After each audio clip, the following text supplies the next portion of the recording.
Heide Gottner Abendroth, born in Germany during the Second World War, is a philosopher and anthropologist who has dedicated her life to the study of matriarchal societies.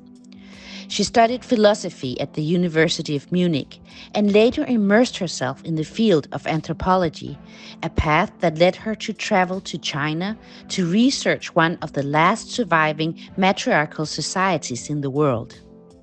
Her work earned her international recognition, and she became widely known as the mother of matriarchy. She is also the founder of Ágora International Academy, an independent and open center of learning where research on matriarchy is shared and developed. Today on El Ágora, in conversation with Angela, we explore the life and legacy of this inspiring woman. Welcome to your program, Conversations with Angela. Today we have my great friend, Heide Gottner Abendroth. We are going to start talking with her about her life and about the wonderful things that she's done through these years. Welcome to our program, Heide. Thank you for inviting me, Angela. Thank you. Heide, we are going to start talking about your childhood. Your childhood in Germany at a historic moment when the world was in the Second World War. It is something historical. So we start talking about that, and then you left East Germany and went to live in West Germany. How was that childhood, Heide? Yes, I was born in Second World War, and I have only very little. Very little. I can remember very little at this war because I was a little child. I remember that the grown-ups, the adults, were very much afraid about things happening around us. But I lived in the countryside, not in a city, so we were left from the worst results of Second World War. And I grew up in the German Democratic Republic, East Germany, which was then under Russian dictatorship. However, I have good memories at my time at school. For at school, we had small classes, very young teachers, very committed teachers, and we learned about, we were taught in the Marxian worldview. But what was important for me was that this Marxian worldview focused very strongly on societal patterns and society and how society can change and develop. I think this was a deep impression to me, for I'm continued throughout all my life to be occupied with societal patterns, with society, but not with patriarchal society, with matriarchal ones. But this was, I think, an heritage of my childhood. And when I was about 12, my parents fled to West Germany because they were dissident and they were suppressed, and we children were not allowed to have a higher education. So my parents fled to West Germany to grant us a higher education and access to university. But at first, in my youth, I was a teenager then, the education, the school system in West Germany was very disappointing. For there were big classes and very old teachers who were tired and were looking for their retirement. And even beating was typical at this time. These teachers were beating the pupils, even girls, and I thought it was shocking. And the education was very low, so I was really disappointed and not happy. I was unhappy in the school system. And this was the time of my teenager time, and okay, I could go to secondary school, I could have higher education, but it was to some extent boring to me. we had to learn a lot and to learn by heart a lot, but there was no deeper discussion about societal patterns, about development of society, no deeper discussion of this. So I found this school system very, very superficial. And my colleagues, the girls in my class were occupied with their beautiful dresses and what all yet they can buy and that all they can have.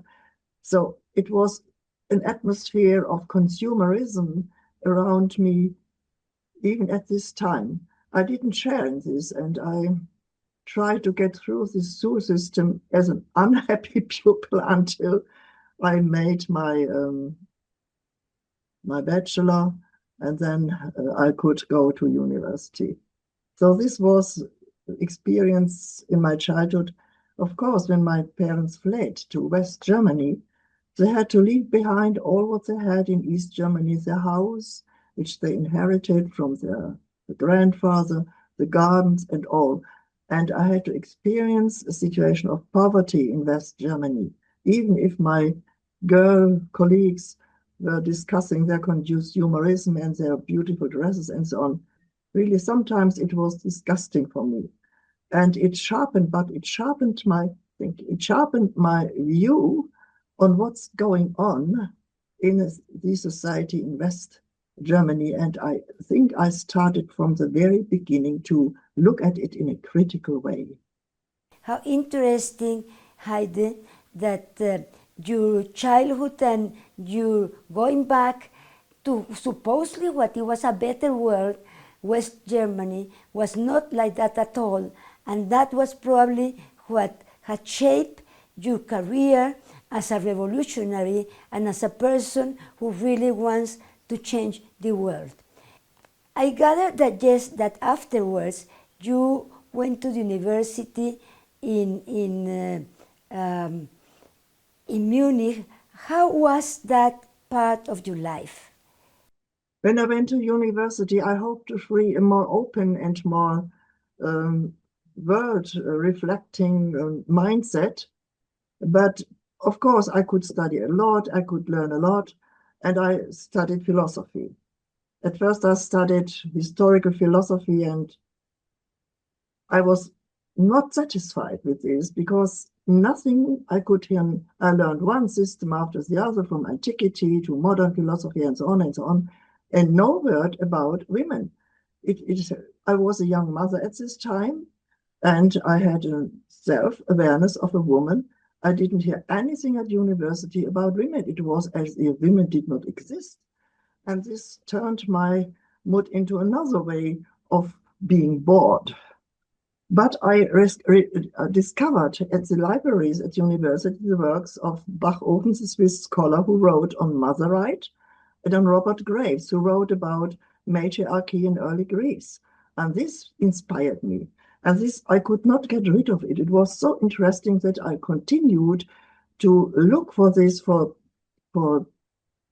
in every library where I could find it. I couldn't find it under the topic of matriarchy, but I found a lot of material. And it was like putting together a puzzle.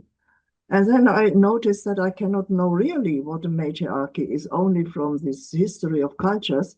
So I studied anthropology, and I went to Southwest China, to the Mosao, one of the last living matriarch societies, and did fieldwork there. And so I had many friends from indigenous societies who could talk me about their matriarchal patterns in their societies. So I could put the piece together what a matriarchy really is. It is an egalitarian, mother-led, based on mother-led communities, an egalitarian society based on mother-led communities, and it is consensus-based. And this intrigued me a lot, and I could not get rid of this topic. I went on and went on. And after some years, I could put it together, what matriarchy is, what I learned from my indigenous friends, from several matriarchal societies in Africa, in East Asia, in the Americas. And this was my first book. I'm very happy that it's now translated. It's the first book, the first part of my main work. I'm very happy that it's now translated into Spanish. I can show you. This is a book about matriarchal societies, indigenous cultures worldwide, which really showed what matriarchy is. It's not the mirror image of patriarchy. These are truly egalitarian societies, and how they function and do this to make very complicated politics, not only in small villages, also in larger. Was fascinating, Heide, how you from Germany went to Australia and started studying matriarchal societies. We are going to talk now in the second part about a little bit more of your life.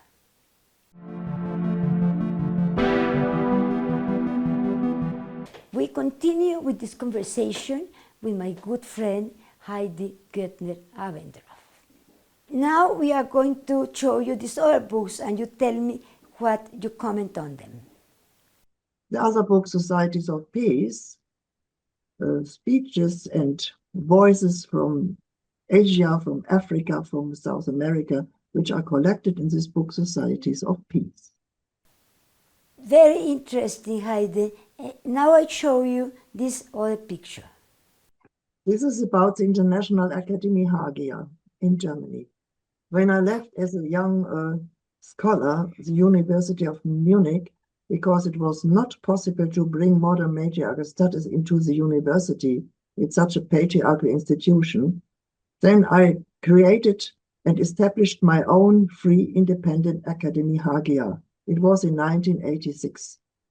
Next year, it existed for 40 years. And I was teaching in this academy for 40 years, and I did research in the academy. And this academy is supported by an association where I experienced a lot of solidarity of many women who supported in private way by their donations this academy. So it could not be silenced by the patriarchal institutions. And today this academy is known internationally, and we continue to teach on international levels. What would you think has been the most important success of the Academy Hagia? Yeah, I think the most important success were these 3 world congresses, because we brought together indigenous people from all over the world and also scholars who are writing about this topic from all over the world. And with these 3 world congresses, the Academy Hagia became international. And now I'm working in a big network of international scholars and friends, of course, like Angela. And this is a new level which we reached. Heide, it was a very fascinating week.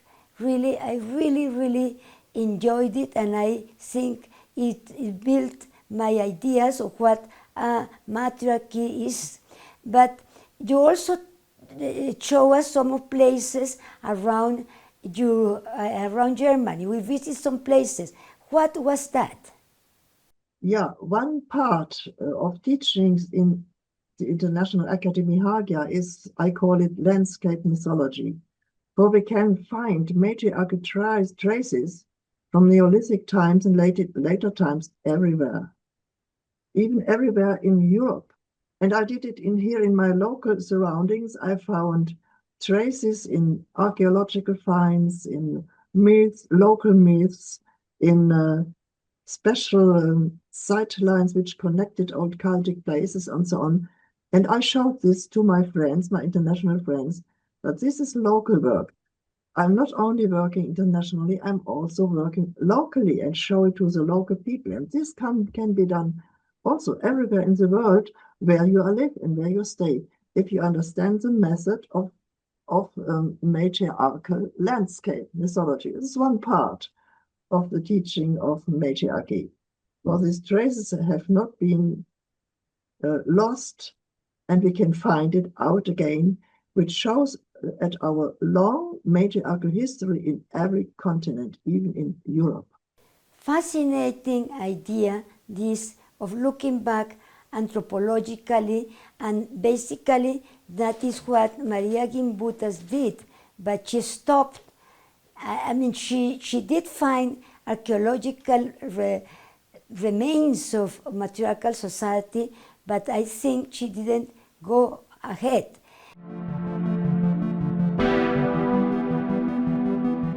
We continue now in our program in this third section with my very good friend Heide Gottner Abendroth. Heide, let me show you this photograph and tell me what it reminds you. Yeah, this was our meeting in Nashira at a conference which Angela created. I was there, and Arela Shatmi from Israel was there, and I enjoyed it a lot to be there and to learn about the women of Nashira and the great work which Angela did by establishing this women's village of Nashira. She could show us that women lived there together with their sons and their husbands in a truly matriarchal way, taking all decisions in an egalitarian way and sharing their goods with each other, and yes, and creating a wonderful community. It was really I was blown away by my experience of Nashira, and after that, I often told my students in my study courses about these wonderful example of a new matriarchal community in Colombia. Heide, let me show you this photograph and you tell me what you think about that. Yes, this was at my anniversary, my 18th anniversary, which we celebrated in Berlin. And Angela brought me this wonderful sculpture from the Malagana culture.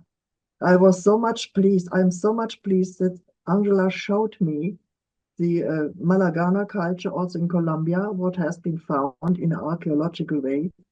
It's so important for me, for it enriched my knowledge about the long matriarchal period in every continent. My current work is dedicated to this, that I'm writing about the long period in all continents. I started with West Asia and Europe. I will continue with the Americas, and the Malagana culture will have a prominent place in this research and my next publications. It is really great that I could know about that. Muy interesante, ¿verdad?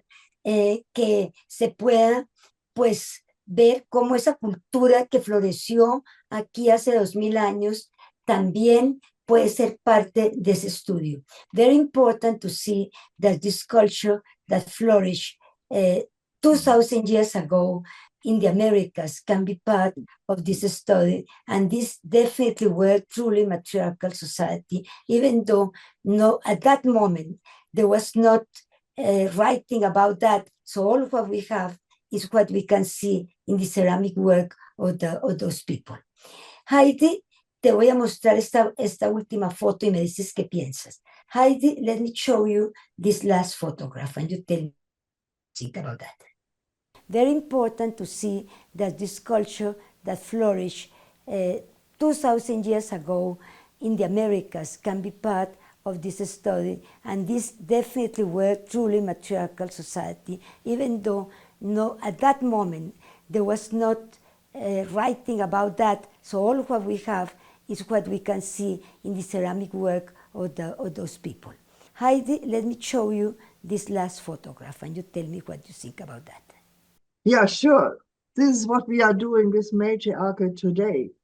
The situation in the world is so dire and so extremely dangerous with this late phase of patriarchy that we have to give an answer. And I think it's good to give an answer from the matriarchal model, because the matriarchal model is a peaceful model based on maternal values, the values of care and the values of care, resolving conflicts without violence, and a lot of peace skills. And we want to bring this model into the world. So I created a peaceful coalition of projects today which openly work in a matriarchal way. Nashira is included, this wonderful creation of Angela. And we try to bring this knowledge more to the world We go to big conferences to show the values of matriarchal societies as egalitarian, consensus-based and mother-led. And we will go onto the streets to show it to a more open public what it's really about matriarchy, and that this is an answer in today's dire situation in which patriarchy brought us. This is an answer how we can live in a different way. Heidi, do you think that this movement that women are doing desperately because we don't want our children to continue being killed and being murdered, do you think we still have time to do it? I don't know, Angela. I think it's necessary to bring matriarchy now with its peaceful values in the world. I don't know if we have time. We simply have to do it. I think it's the point. If we don't do nothing, the extreme dangerous situation goes on. But we do something, and I don't think about time. I don't think about success. We simply do it because it must be done. We cannot only teach and speak. We have really to be active and to do something. I hope the time will be for us still long, but I can say clearly the time now is ripe to change the situation to a more peaceful world, and the matriarchal model is helpful in this context. This is why we created this political activism together with Angela and other great women who have their own matriarchal projects.